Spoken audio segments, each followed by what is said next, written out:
함께 선고할 하나님의 말씀은 출애굽기 8장 1절부터 15절 말씀입니다. 본문 모니터에 나와 있으니까 같이 교독을 합시다. 성경책을 찾아서 읽으시면 더 좋습니다. 구약성경 92쪽 출애굽기 8장 1절부터 15절 말씀입니다. 제가 먼저 봉독합니다. 여호와께서 모세에게 이르시되 너는 바로에게 가서 그에게 이르기를 여호와의 말씀에 내 백성을 보내라. 그들이 나를 섬길 것이니라. 내가 나를 개구리가 나일강에서 무수히 생기고 올라와서 내 궁과 내 침실과 내 침상위와 내 신하의 집과 내 백성과 내 화덕과 내 떡반죽 그릇에 들어갈 것이며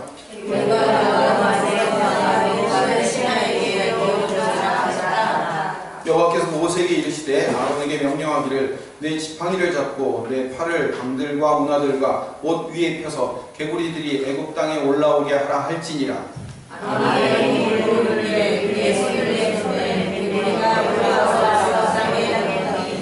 요술사들도 자기 요술대로 그와 같이 행하여 개구리가 애굽 땅에 올라오게 하였더라.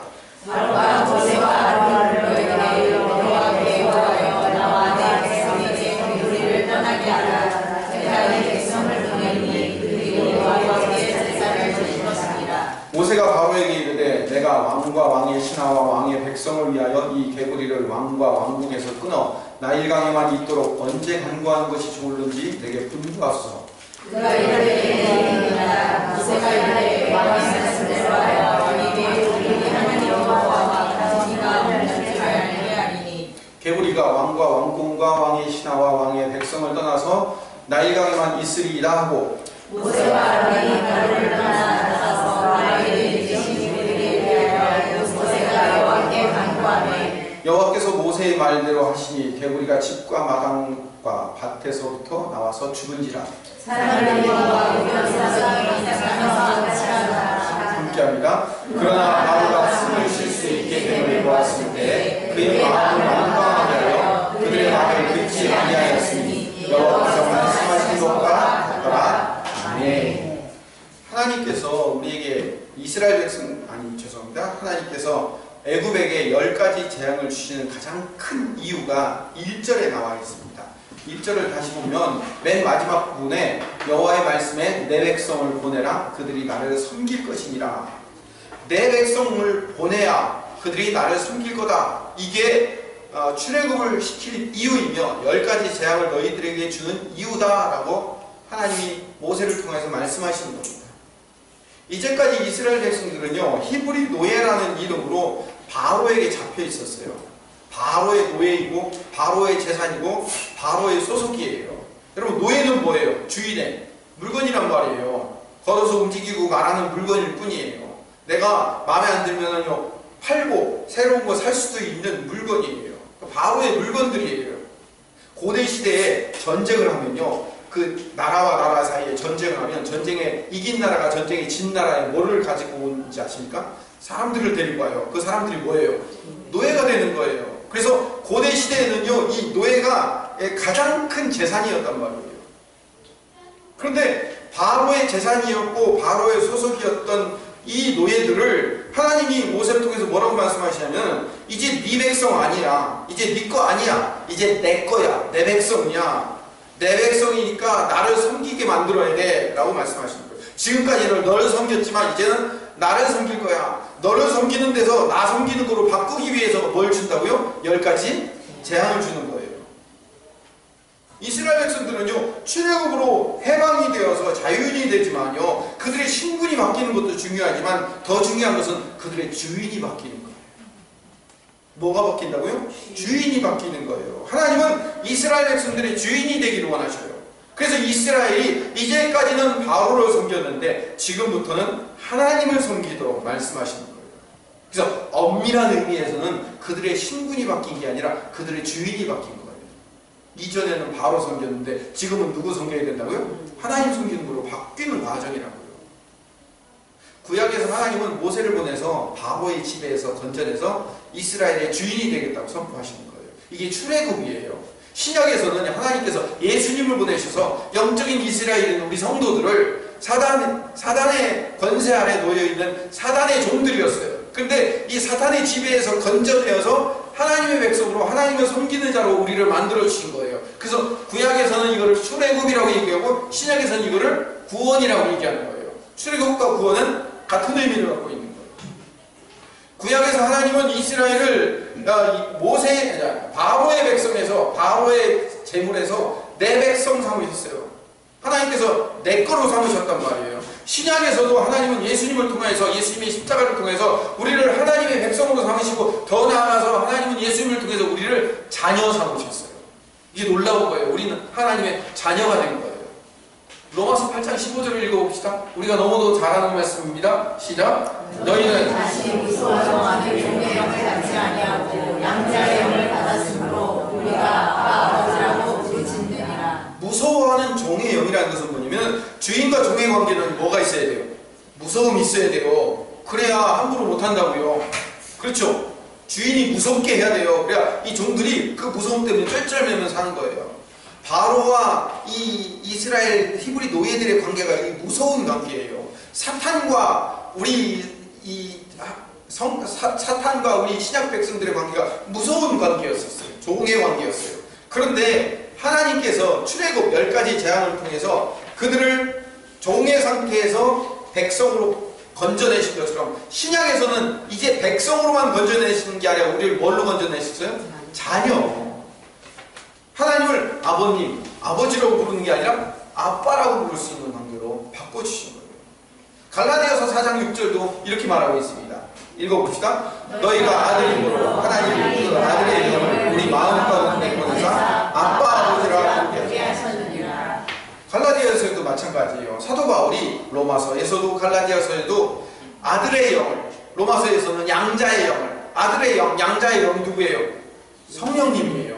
성령님을 우리에게 보내주셔서 이제는 하나님을 무서운 존재, 하나님이 벌레일까봐 그냥 두려워서 떠는 존재가 아니라 하나님을 아빠라고 부를 수 있는 그런 친근한 관계로 바꿔주신 거예요. 이게 구약에서는 출애굽이라고 얘기하고 신약에서는 구원이라고 얘기하는 거예요. 제가 반복해서 말씀을 드리는 거예요. 그래서 하나님과의 관계를 아버지와 아들, 아빠와 아들, 아빠와 딸의 관계로 바꾸어서 하나님을 섬기며 하나님을 즐거워하는 관계로 만들어주신 게 예수님의 은혜인 거예요. 그래서 엊그저께가 어버이날이었고 오늘이 어버이 주일이에요. 그런데 진정한 어버이의 은혜는 하나님의 은혜인 겁니다. 하나님이 우리의 아빠 되신 분이에요. 우리를 당신의 아들 예수 그리스도를 십자가에 보내심으로 말미암아 우리를 자녀 삼으신 거예요. 그 자녀의 은혜를 우리에게 날마다 부어주시는 거예요. 그래서 진정한 어버이날은 하나님께 찬양하며 하나님께 영광 돌리는 것임을 믿는 우리 자녀된 하나님의 백성 되시기를 간절히 소망합니다. 아멘.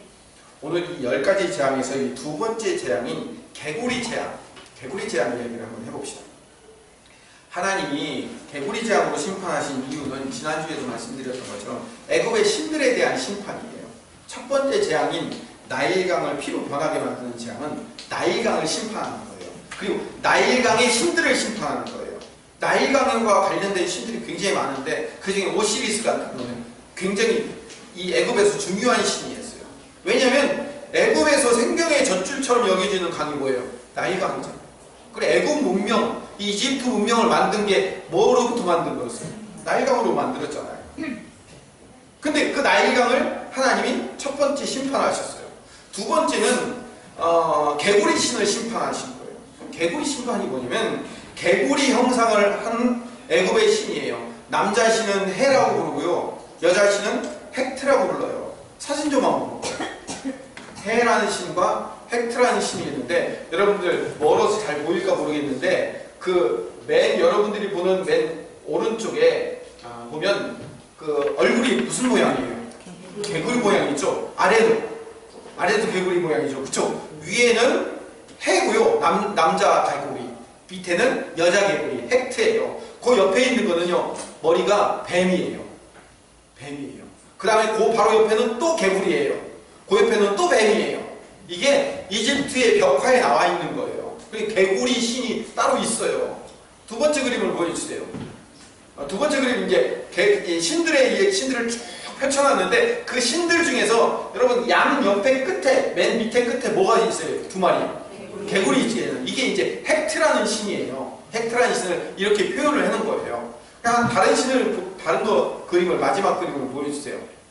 이게 헥트라는 신인데, 이게 이집트 그 고대 벽화 중에 가장 오래된 벽화예요. 이 벽화가 언제적 벽화냐면, 실제로 이스라엘 백성들이, 히브리 노예들이 출애굽해서 그 나갈 때, 그 당시의 벽화예요, 이게.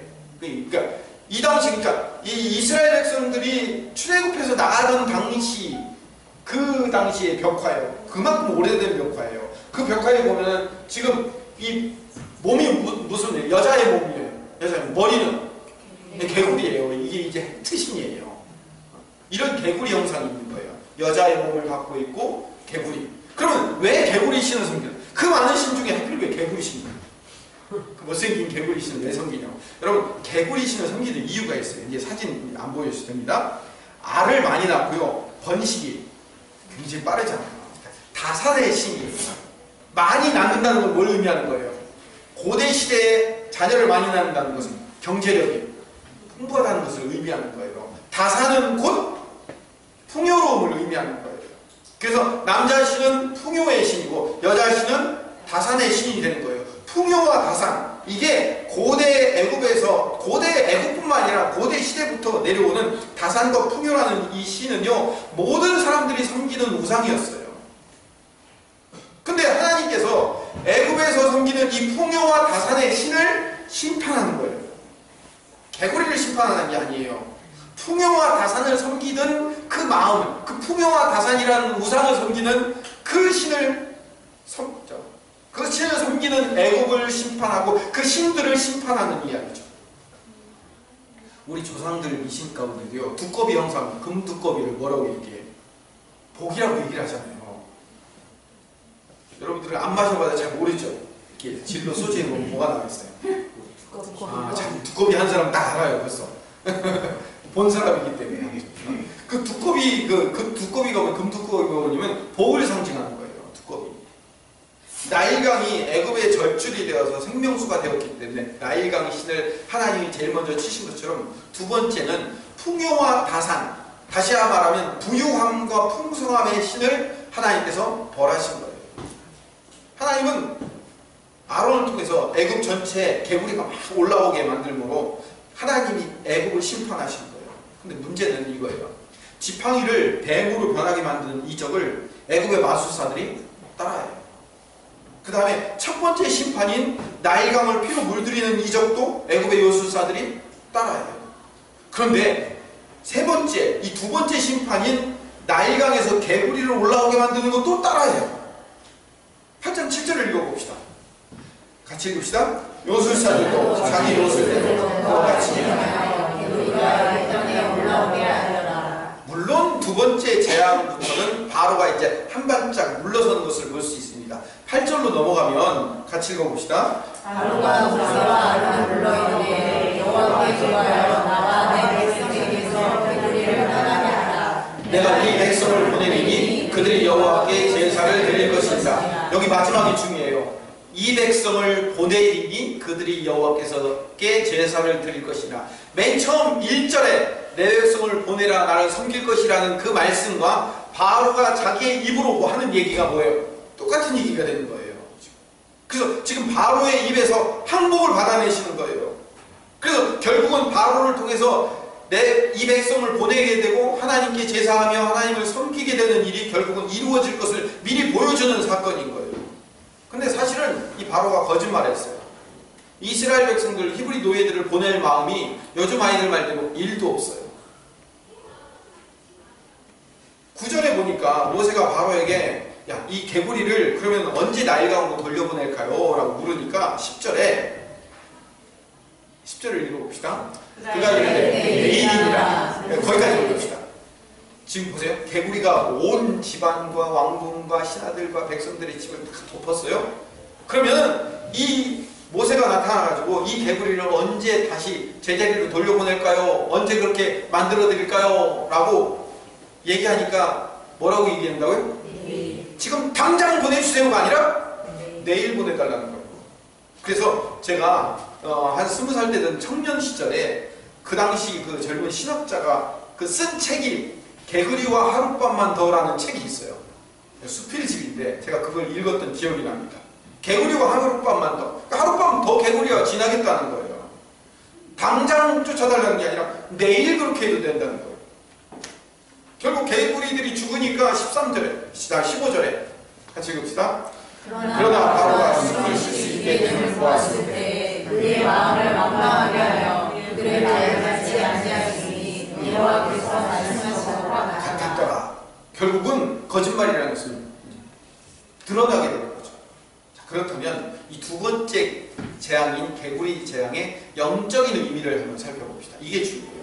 왜 개구리 재앙이라는 것을 통해 우리에게 보여주시면서 이것의 영적 의미가 무엇인가? 애굽인들에게 개구리는 뭔 의미라고 그랬죠? 사산과 풍요라고 그랬어요. 애굽을 풍요롭고 배부르게 만드는 좋은 신이에요. 애굽 입장에서 보면. 그런데 하나님께서 이 개구리 신을 온 땅에 가득 올라오게 만들어요. 이게 재앙이고 이게 심판이에요. 풍요와 다산이 온 땅에 올라오면 좋은 거 아니에요? 아니요. 풍요와 다산을 온 땅에 가득 채운다는 것은 실제로 풍요로움과 그리고 풍부함이 온 땅에 가득 채워졌다는 얘기가 아니고, 개구리를 온 땅에 가득 채운다는 얘기는 영적인 의미가 뭐냐면 세상 사람들의 머릿속에 풍요와 복이 전부라는 것을 생각이 가득 차게 만든다는 거예요. 무슨 얘기인지 이해가십니까? 이해가 가야 됩니다. 풍요와 다산을 실제로 주는 게 아니라 세상 사람들의 머릿속에 돈, 명예, 권력, 이 세상의 가치가 머릿속에 꽉 차게 만드는 거예요. 그게 온 세상에 개구리를 가득 채우는 심판이에요. 그래서 세상은 뭘로 가득 차 있어요? 세상 사람들의 머릿속에는 돈으로 가득 차 있어요. 돈. 그래서 돌아요. 죄송합니다. 조는 분들도 계셔서 웃자고 하는 거예요. 세상 사람들의 머릿속엔 풍요로움이 머릿속에 가득 차 있어요. 근데 이게 화가 되는 거예요. 풍요가 가치가 되는 거예요. 유일한 가치가 되는 거죠. 그러니까 이 개구리를 쫓아보내달라, 언제 쫓아보내달까요? 했더니 뭐라고 얘기해요? 하룻밤만 더 같이 있잖아요. 자, 영적 의미를 위해서 한 걸음 더 나가 봅시다. 요한계시록 16장을 가봅시다. 자, 요한계시록 16장을 어디냐면 제가 이 요한계시록 16장이 어떤 장면인지를 설명해 드릴게요. 이 요한계시록은요, 앞에 교회 이야기가 나와요. 그리고 중간에는 일곱 인, 일곱 나팔, 일곱 대접을 심판을 통해서 하나님이 이 세상을 심판하는 이야기가 나와요. 그리고 마지막에는 결론 부분에는 다시 새로운 성, 새 예루살렘, 우리가 사는 그 성도들이 사는 복된 하나님의 나라를 소개해주고 끝나는 게 요한계시록이에요. 야, 요한계시록은 20초 만에 다 설명했어요. 요한계시록이 그런 책이에요. 그런데 이 중간에 있는 일곱 인, 일곱 나팔, 일곱 대접, 그러니까 일곱 인을 하나, 둘, 셋, 넷, 다섯, 여섯, 일곱 심판하고, 일곱 나팔을 하나, 둘, 셋, 넷, 다섯, 여섯, 일곱 해가지고 심판하고, 또 마지막에 일곱 대접을 하나, 둘, 셋, 넷, 다섯, 여섯 가지 딱 하고, 이제 마지막 일곱째 대접 심판의 일곱째 대접이 깨어지고 나면 어떻게 돼요? 온 세상은 끝인 거예요. 그러니까 마지막 일곱 대접 심판의 여섯 번째 심판이 끝났을 때, 그때 뭐가 나타난다고요? 개구리 같은 새 더러운 영이 나타나는 거예요. 읽어봅시다. 13절 시작. 또 내가 보매 개구리 같은 새 더러운 영이 용의 입과 당신의 입과 거짓 선자의 입에서 나오니. 14절 그들은 귀신의 영이라 이적을 행하여 온 천하 왕들에게 가서 하나님 곧 전능하신 이의 큰 날이 있을 전쟁을 위하여 그들을 모으더라. 한 절 띄고 16절을 읽어봅시다. 시작. 새 영이 히브리어로 아마겟돈이라고 하는 곳으로 왕들을 모으더라. 다시 13절로 돌아가 봅시다. 제가 이것도 설명을 해드릴게요. 개구리 같은 새 더러운 영이 용의 입과 짐승의 입과 거짓 선지자 입에서 막 나온다고. 도대체 그게 무슨 말입니까? 제가 쉽게 설명해 드릴게요. 어떻게 하나님은 삼위일체의 하나님으로 되어 있는 거 아시죠? 이건 아시죠? 맨 위에 성부 하나님, 그 다음에 성자 예수님, 그 다음에 성령 하나님, 이렇게 세 하나님을 삼위 하나님이라고 하시죠. 이 삼위 하나님이 한 하나님이시기도 해요. 그런데 이 삼위 하나님을 사탄도 따라해요. 요한계시록에 보면 이 삼위 하나님을 사탄이 따라한다니까요. 왜냐면 옛 뱀이라고도 불리우고 마귀라고도 불리우는 사탄의 우두머리가 사탄이에요. 사탄. 이 사탄이 용이에요. 용으로 등장해요. 이 용이 성부 하나님을 비슷하게 따라해요. 그 다음에 바다에서 올라온 짐승이라는 게 있는데 이 바다에서 올라오는 짐승이 적그리스도예요. 적그리스도. 그리스도의 뭐예요? 반대예요. 그러니까 성자 예수님을 지가 따라해요. 새벽에 지금 요한계시록 하고 있는데 새벽에 요한계시록 같이 말씀 읽는 사람들은 제가 말씀드리겠지만요. 이 거짓 선지자가요. 예수님 따라해서 어떻게 하냐면 자기도 죽었다가 살아난 척해요. 성경에 그 얘기가 나와요. 죽었다가 살아난 척해요. 왜? 예수님을 따라하려고. 그리고 성령 하나님을 따라하는 존재가 누구냐면 거짓 선지자예요. 이 거짓 선지자, 적그리스도, 그리고 용, 이 셋이 뭐라고요? 사탄의 삼위일체예요. 근데 이 사탄의 삼위일체의 입에서 마지막에 6번째 대접 심판까지 끝나고 이제 7번째 대접 심판이 시작되면 온 세상이 멸망하고 끝나기 바로 직전에 이 용과 짐승과 거짓 선지자, 이 거짓의 삼위일체, 사단의 삼위일체의 입에서 뭐가 나온다고요? 개구리 같은 것들이 나온다고요. 개구리들이 막 나온대요.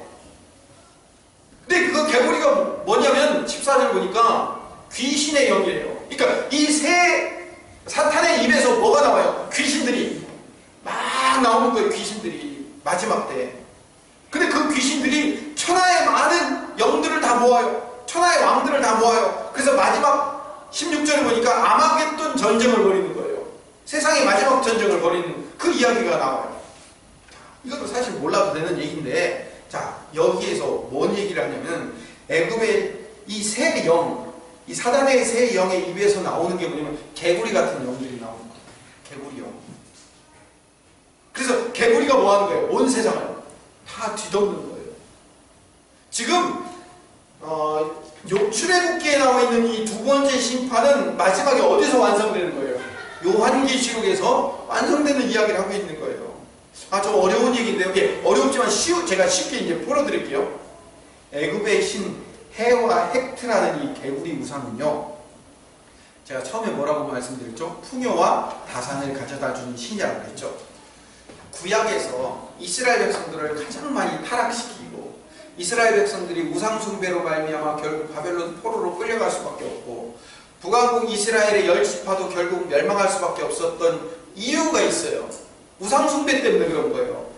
그럼 이스라엘 백성들을 가장 괴롭혔던 우상이 둘 있어요. 그게 누굴까요? 바알과 아세라예요. 이 바알과 아세라, 이 바알과 아세라와 싸웠던 사람이 누구예요? 갈멜산에서 엘리야가 850명의 바알 선지자와 엘리야 선지자와 싸웠잖아요. 성경을 읽으셔야 됩니다. 그래서 그 850명의 바알 선지자와 아세라 선지자를 어떻게 하는 거예요? 이기고 목을 쳤잖아요. 그 이스라엘 백성들을 그렇게 괴롭혔다는 얘기는 뭐냐면 이스라엘 백성들이 하나님을 섬기지 않고 누굴 섬기는 거예요? 바알과 아세라를 섬기는 거예요. 왜 바알과 아세라를 섬기는지 아세요? 바알이 무슨 신이냐면 풍요의 신이에요. 아세라는 다산의 신이에요. 제가 이거 얘기하려고 합니다. 이집트에도 풍요와 다산의 신이 있어요. 가나안에도 풍요와 다산의 신이 있어요. 그러면 우리는 풍요와 다산의 신을 믿을까요? 안 믿을까요? 우리도 믿어요. 그 신의 이름이 달라졌을 뿐이지 지금도 풍요와 다산의 신을 믿어요. 풍요와 다산의 신을 하나로 합치면 뭐예요? 풍요로움이에요. 풍요로움. 이 풍요로움을 뭐가 가져다 줄 수 있다고 생각해요? 돈이 가져다 줄 수 있어요. 우리 돈의 신을 섬기는 거예요. 돈이 있으면 풍요가 있어요. 돈이 있으면 행복할 수 있다고 생각해요. 돈이 있으면 모든 문제가 다 해결될 수 있다고 생각하는 그 생각이 뭐예요? 그게 개구리형이에요. 온 세상이 온 세상이 다 개구리들이 막 들끓고 있는 거예요. 우리 머릿속에 누가 들고 있다고요? 개구리들이 깨굴 하고 있어요. 어떤 개구리? 야, 돈 있어요. 예수 예수도 믿어야지만 예수 믿어서 네가 할 일 뭐냐면 예수 잘 믿어야지 돈 버는 거야. 예수 잘 믿어야 돈이 많이 들어오는 거야. 예수 잘 믿어야 복돼. 복이 오는 거야. 그 복이 뭔지야? 돈이야. 예수님이 돈 주는 분이야. 예수 잘 믿어야 돈 많이 벌 수 있어. 우리의 목적은 예수님이 목적이 아니고 예수 잘 믿어서 돈 많이 갖는 게, 풍요로운 게, 배부르고 등 따스한 게 우리의 최종 목적이 되면 안 된다는 거야. 근데 우리의 머릿속에도 세상 사람들의 머릿속에도 전부 다 뭐가 가득 차 있냐면 개구리가 가득 차 있어요. 개구리. 집안에, 부엌에, 백성들의 집에, 왕궁에, 신하들의 집에 개구리들이 가득 차 올라온 것처럼 우리 세상에 개구리들이 가득 차 올라오는 거예요. 예수님께서도 마태복음 6장 24절에 예수님께서 너희가 하나님과 재물을 겸하여 섬길 수 없다고 얘기해요. 여기서 하나님과 재물을 위해서, 재물이라는 말이 히브리어로 맘몬이야예요. 맘몬신, 안락함과 부와 돈을 상징하는 우상이에요. 너 하나님과 맘몬신을 같이 섬길 수 없다, 하나님과 돈신을 같이 섬길 수 없다, 이 얘기를 하고 있는 거예요. 자, 그런데요, 제 설명 하나만 더 들어보세요. 좀 어렵지만 이 얘기를 알아야지 쉬워지는 거예요. 16장에 어떻게 됐어요? 그 삼위일체의 새 더러운 사단의 입에서 뭐가 나왔다고요? 개구리 형들이 막 튀어 올라온다고 그랬죠? 그래가지고 온 세상이 멸망했어요. 7째 나팔이 부러졌어요. 그 7째 나팔이 부러져 온 세상이 멸망할 때 17장으로 넘어가니까 음녀가 심판을 받아요. 또 음녀는 도대체 누구예요? 음녀가 뭐냐면 17장 4절 5절을 읽어봅시다. 시작. 그 여자는 자줏빛과 붉은 옷을 입고 금과 보석과 진주로 꾸미고 손에 금잔을 가졌는데 가증한 물건과 그의 은행에 더러운 것들이 가득하더라. 그의 이마에 이름이 기록되었으니 비밀이라 큰 바벨론이라 땅의 음녀들과 가증한 것들의 어미라 하였더라. 이 음녀라는, 이 큰 음녀라는 이 여자는 세상을 얘기한 거예요. 세상. 이 세상은 또 다른 말로 큰 바벨론이라고도 불러요. 근데 이 세상이며 큰 바벨론인 이 세상은요, 보석과 금과 진주로 꾸미고 손에 금잔을 가지고 사는 세상의 초점이 뭐예요? 부유함에 초점을 맞추고 사는 이 세상을 가르치는 거예요. 근데 그 큰 음녀이며 큰 바벨론이라고 불리우는 이 세상이 18장 7절에 보니까 같이 읽읍시다. 그가 얼마나 자기를 영화롭게 하였으며 사치하였는지 그만큼 고통과 애통함으로 갚아주리라. 그가 마음으로 이르되 나는 여호와를 붙은 자요 가부가 아니라 결단코 애통함을 당하지, 결단코 그런 일이 없을 거야. 나의 이 부유함을 빼앗아갈 사람은 아무도 없어! 라고 자신만만했던 이 음녀가, 이 큰 바벨론이 10절을 가봅시다. 시작. 그의 고통을 무서워하여 멀리 서서 이르되 하이도다 하이도다 큰 성 견고한 성 바벨론이여 한 시간 만에 네가 완전히 이 세상에 심판당할 거라는 거예요. 그러니까 이 음녀 큰 바벨론이라는 세상이 심판을 받으니까 그 세상에 살던 상인들, 그들도 함께 심판을 받아요. 11절부터 15절을 읽어봅시다. 시작. 땅의 상인들이 그를 위하여 울고 애통하는 것은 다시 그들의 상품을 사는 자가 없습니다. 은과 보석과 진주와 세마포와 절조관과 비단과 물론감이요 각종 탑과 각종 상한 것이요 값진 나무와 구리와 철과 베리석으로 만든 각종 그릇이요 계피와 향료와 향과 향과 유황과 포도주와 나무와 고빛깔과 기와 소와 양과 말과 지혜와 종들과 사람의 영혼들이라. 바벨론아, 내 영혼이 탐하던 과일이 내게서 떠났으며 맛있는 것들과 빛나는 것들이 다 없어졌으니 사람들이 결코 이것들을 다시 보지 못하리이다. 바벨론으로 말미암아 시부한 이 상품의 상인들이 그의 고통을 무서워하여 멀리 서서 울고 애통하여. 이제 요한계시록 어려운 얘기 다 끝났어요. 개구리와 같은 새 더러운 영이 짐승과 용과 거짓 선자인, 다시 말하면 사단의 삼위일체들의 입에서 쏟아져 나와가지고 온 세상에 그 개구리 영들이 다 덮었어요. 그러면 이 세상이 마지막 7번째 대접이 깨어지고 마지막 심판이 있자 무슨 일이 일어난다고요? 그 세상, 그 음녀라는 그 바벨론이 한순간에 망하더라. 그들이 그토록 갖고 있던 금과 은과 보석과 세마포와 옷감들과 상아그릇과 나무와 구리와 철과 유향과 향유와 향과 감람류와 고운 밀가루와 양과 수레와 말과 종들과 그 모든 부유함, 그 부유함들이 뭐예요? 한순간에 깨어지더라. 한순간에. 하나님께서 10가지 재앙을 통해서 바로와 애국 백성들에게 개구리가 넘쳐나게 하심으로 심판하시는 사건이 영적으로 무슨 의미가 있는지를 알아야 돼요. 이게 중요해요.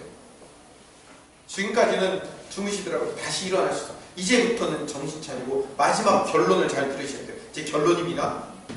하나님이 온 세상에 심판을 내리시는데 어떤 심판을 내리시냐면 물질 만능주의로 만들어 놓는 거예요. 그게 뭐예요? 개구리예요. 개구리. 온 세상에 개구리를 넘쳐나게, 온 세상 사람들이 머릿속에 개구리로 넘쳐나게 만드는 거예요. 물질 만능주의가 되는 거예요. 돈 만능주의가 만드는 거예요. 돈이 행복을 살 수 있는 거다. 돈으로 부유함을 살 수 있다. 돈으로 명예를 살 수 있고 돈으로 모든 것을 살 수 있다라고 만드는 생각. 사탄이 지배하는 생각. 사탄이 개구리 형들을 막 그들의 입에서 쏟아부어가지고 적그리스도와 거짓 선지자들 입에서 수많은 개구리들이 쏟아 나와서 온 세상을 그렇게 물들이는 거예요. 우리까지 물들었어요. 우리 성도들까지 물들었어요. 우리까지 물들었다니까요. 그래도 돈이 있어야지.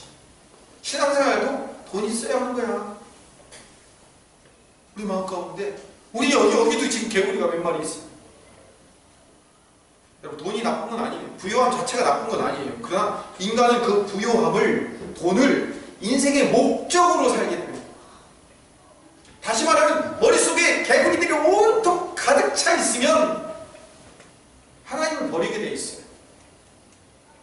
생각을 해보세요. 아까 우리가 예배드리기 전에 기도하면서 하나님을 찬양하면서 외치면서 찬송과 영광과 존귀와 능력을 영원토록 주님께 찬양하며 영광 돌리겠다고 우리가 찬양하는 내용이 뭐예요?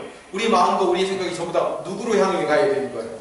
하나님과 어린 양 예수님께 가 있어야 돼요. 우리 머릿속에 생각이 전부 다 하나님과 어린 양 예수의 생각으로 가득 차 있어야 되는데 이 안에 개구리들이 가득 차 있어요. 개구리는 어떻게 죽여야 돼요? 개구리를 죽여야 돼요. 물질 만능주의라는 생각을 버려야 되는 거예요. 물질 만능주의라는 돈 만능주의의 이 개구리들을 버려야 돼요. 예수님이 하나님과 만몬을 같이 섬길 수 없다고 얘기했잖아요. 신명기는 모세가 죽기 전에 여호수아와 이스라엘 백성들이 이제 광야의 생활을 마쳤어요. 이제 모압 평야에서, 이 모압 평야가 아니면 요단강을 딱 건너가면 눈앞에 이렇게 보여요. 모압 평야는 가나안 땅이 보인다고요. 요단강이 여기 한강처럼 그렇게 막 넓고 큰 강이 아니에요.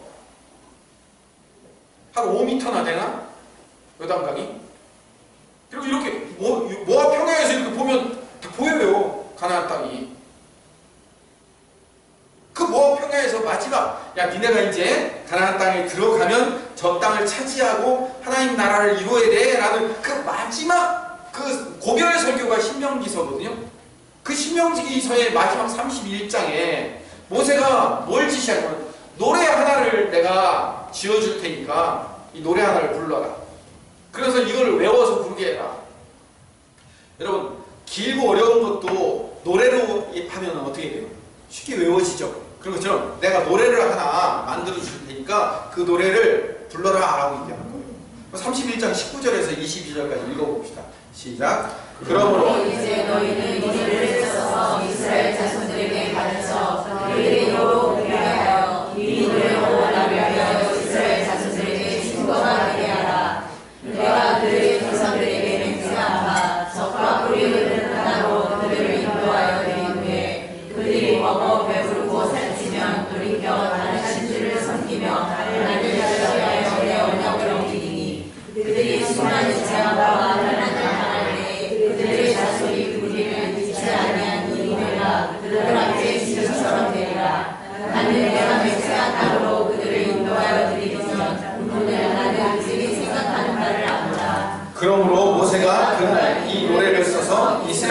자손들에게 가르쳤더라. 그리고 31장에 우리가 지금 읽은 19절에서 22절에 이 노래 꼭 외워서 부르게 만들어라. 그런데 이 노래의 이야기가 32장으로 넘어가서 2절부터 52절까지 제 성경으로는 2장이니까 몇 페이지예요? 4페이지잖아요. 그렇죠? 앞뒤하면 이 4페이지에 걸쳐서 노래가 아주 길게 있어요. 이걸 다 외워서 부르게 만드는 거예요. 근데 이 내용을 요약하면, 한마디로 요약하면, 너희가 그 가나안 땅에 들어가며 배부르고 등 따스게 되면 나를 배반할 거다, 나를 배반할 거다. 이게 노래의 요약이에요. 아니, 아직 들어가지도 않았어요. 가서 비전과 꿈과 소망을 가지고 하나님 나라를 건설하고 저 땅에 하나님의 나라를 세우고 그 가나안 족속들을 다 물리치고 그 이제 비전을 가지고 막 출발도 안 하고 이제 가나안 땅을 건너지도 않았는데, 니네 건너가서 배부르고 등 따스게 살면 나 버릴 거야, 나 버릴 거야 라는 노래를 부르라는 거예요. 그리고 실제로 그렇게 배부르고 등 따스서 하나님을 버리게 된 다음에 하나님이 그들을 치시고 많은 재앙으로 말미암아 멸망당했을 때 내가 흥얼흥얼 노래 부르다 보니까 그 노래에서 뭐가 나온 거예요?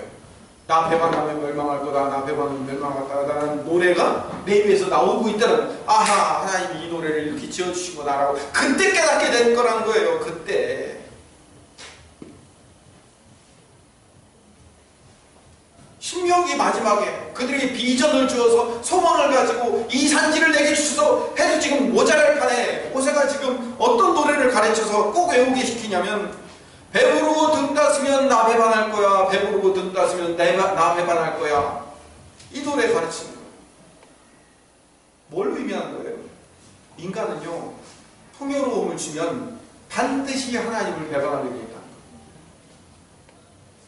재앙이에요. 하나님께서 개구리 재앙을 통해서 경고하고 있어요. 가르치고 있어요.